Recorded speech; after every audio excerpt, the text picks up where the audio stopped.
Salve, salve nação rubro-negra! Salve, salve família Arena! Estamos aqui em mais um vídeo no nosso canal para poder falar a respeito das notícias do Esporte Clube Vitória. Antes, deixa aí seu likezão, se inscreve aqui no canal, ativa as notificações. Meta de 500 likes nesse vídeo. Vamos dar aquela fortalecida. Me chamo Vitor Oliveira, faço conteúdo aqui há 16 anos sobre o Esporte Clube Vitória. E agora a gente vai falar sobre as notícias do Leão. Antes de falar sobre a notícia do Leão, eu gostaria de falar sobre o nosso Arena Rubro Negra. Pô. Anuncia aqui no Arena Rubro Negra, sua marca será muito bem exibida. Quem não é visto, não é lembrado. Pacotes a partir de R$ 200 por mês. Então aproveite, entre em contato com a gente através do contato@arenarubronegra.com que a gente vai mandar para você o nosso Media Kit, apresentar os nossos planos, então dá aquela fortalecida. Seguinte, pessoal, vamos direto logo ao assunto, certo? Primeiro assunto do nosso vídeo é sobre o volante Ricardo Hiller. O Ricardo Hiller, ele não treinou no dia de ontem por conta de uma gastroenterite. Então ele ficou de fora das atividades. Foi o único jogador que ficou de fora, na verdade. Todos os outros ainda não se recuperaram.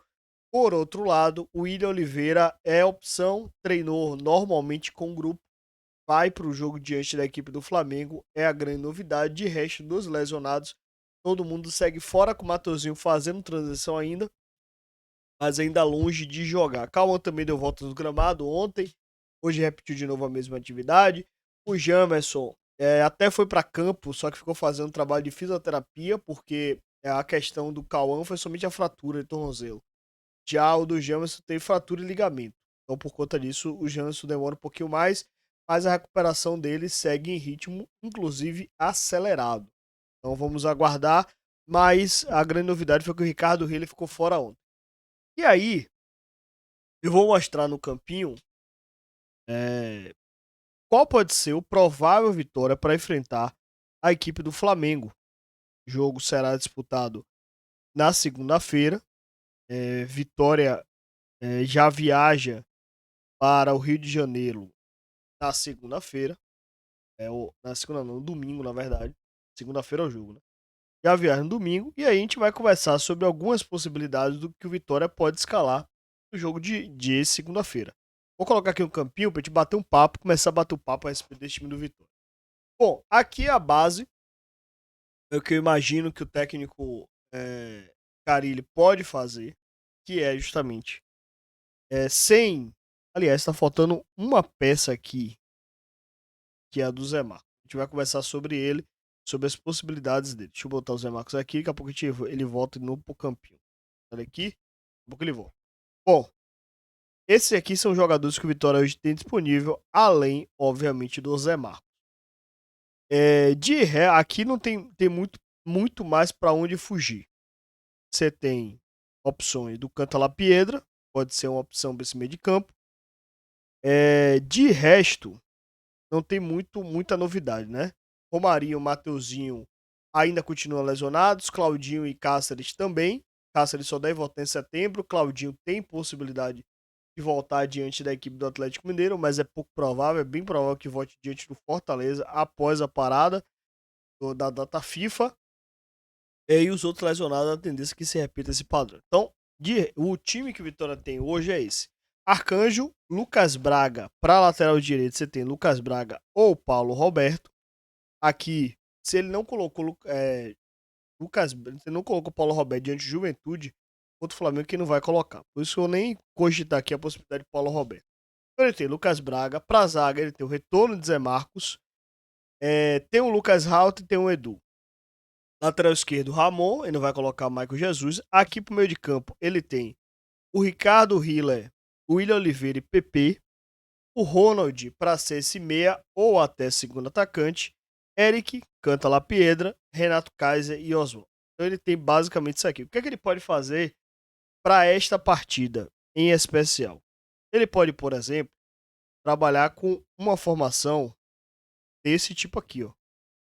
Sem a presença do Ricardo Hiller, que vamos lembrar que antes dele antes da lesão de William Oliveira, o Ricardo Rille não era nem cogitado.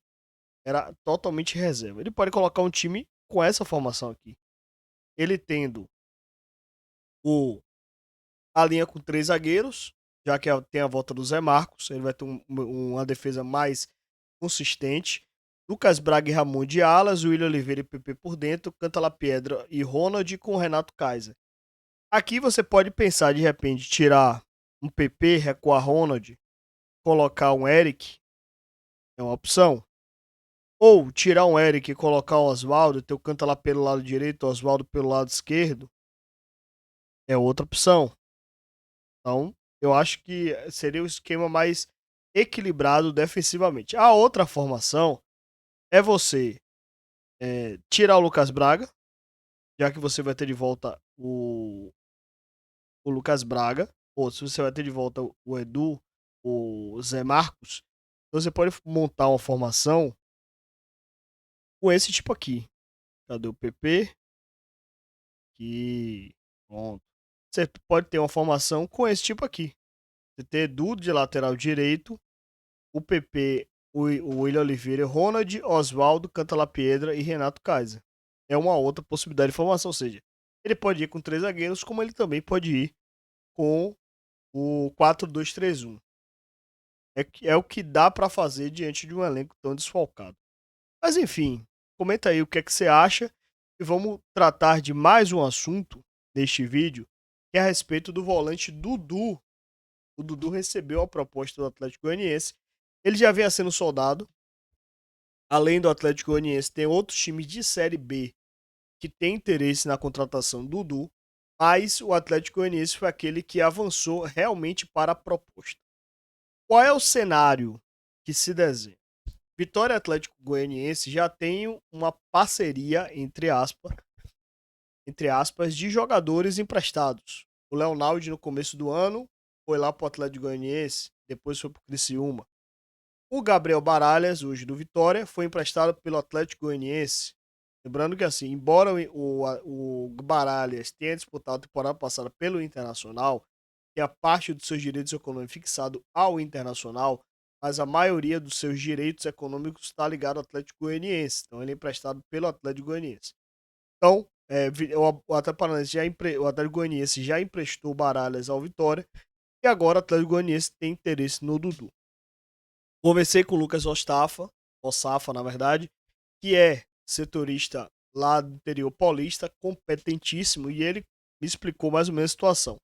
O Dudu é titular da Ponte Preta, uma das peças essenciais desse meio de campo da Ponte Preta, que hoje está no G4 da Série C, e é um jogador que a Ponte Preta tenta segurar, tenta dar uma segurada no empréstimo dele, mas é muito difícil, porque a proposta do Atlético Goianiense é uma proposta boa para o jogador, em termos esportivos e em termos financeiros. E para o Vitória também é interessante essa negociação, porque no futuro pode ajudar, por exemplo, do Vitória manter o Gabriel Baralhas, seja por empréstimo ou seja uma troca aí entre jogadores com a redução do valor pago ao Atlético Goianiense. Então, para o Vitória é interessante que o Dudu vá, para o jogador também é interessante jogar uma Série B e talvez quem sobe nessa história aí é a Ponte Preta, mas a gente vai analisar, acompanhar, apurar essa história mais a fundo aí ao longo do dia e se tiver alguma novidade a gente vai informar, obviamente, no arenarubonega.com. Outras informações a respeito do Vitória.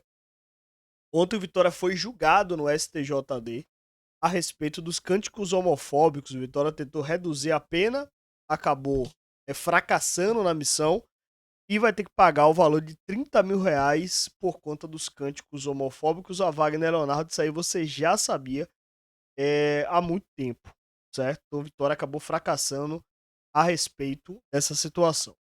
O outro ponto também, outra novidade, é que a CBF marcou o jogo das quartas de final da Copa do Nordeste Sub-20 do Vitória, Vitória e CRB. O jogo será no Barradão, no dia 28 de agosto, às 15 horas. Quem classificar avança a semifinal, vai pegar o vencedor de Bahia e Piauí. A semifinal está marcada para o dia 3 de setembro. E será um jogo transmitido pelo Sportnet. Por isso que será na quinta-feira, dia 28, às 3 horas da tarde. Então vale a pena conferir, porque o Vitória foi classificado, inclusive, como líder do grupo D. De resto, é isso que temos de notícias a respeito do Esporte Clube Vitória. Se tiver mais notícias aí ao longo do dia, a gente traz aqui tanto em vídeo quanto também no arenarubonega.com. Eu quero saber sua opinião. Qual time você escalaria para enfrentar a equipe do Flamengo? 3 zagueiros? 3 meias? 2 pontas? 2 atacantes? O que é que você faria? Comenta aqui embaixo. Quero saber sua opinião. E lembrando sempre, deixa seu like, se inscreve no canal. E se quiser anunciar no Arena, manda um e-mail, contato@arenarubonega.com. Fechou? Tamo junto, até a próxima. Eu